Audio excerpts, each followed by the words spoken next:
যখন আপনি একটা সম্পর্কে হ্যাঁ বলেন, যখন আপনি সিদ্ধান্ত নেন কারোর সাথে একটা পরিবার শুরু করার, যখন আপনি সিদ্ধান্ত নেন আপনি বিয়ে করবেন, কাউকে যখন বলেন যে আপনি তাকে ভালোবাসেন, জীবনের এই পর্যায়ে থাকা ছেলেদের জন্য আজকের এই লেখাটি।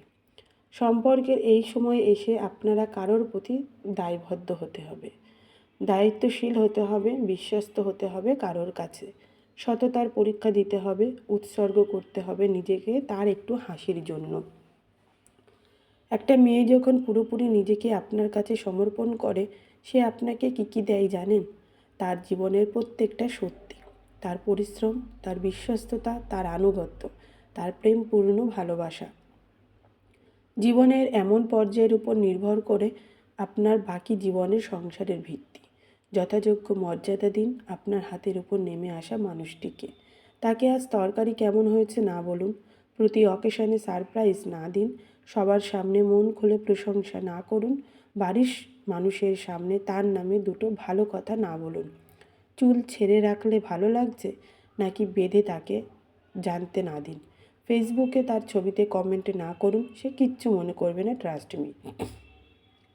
কিন্তু এই একটা ছোট্ট ছোট্ট ঘটনায় তার মনের কাছ থেকে আপনি 1 ইঞ্চি করে সরতে থাকবেন। সম্পর্কের পঞ্চম বর্ষপূর্তিতে দেখবেন দুটো শিশু হয়তো আছে আপনার পাশে, কিন্তু যেই মানুষটা আপনার হাতের ওপর নেমে এসেছিল, সে এক পাহাড় সমান দ্বিধা আর অভিমান নিয়ে আপনার কাছ থেকে এক পৃথিবী দূরে চলে গিয়েছে। পাশেই থাকবে, ভালোও বাসবে, কিন্তু তার চোখে প্রাণ থাকবে না, হাসিতে মুখ তো ঝরবে না, হঠাৎ সবার সামনে ঢেকুর চলে এলে খিলখিল করে হেসে উঠবে না। একটা মানুষকে এভাবে জ্যান্ত মেরে ফেলবেন না প্লিজ।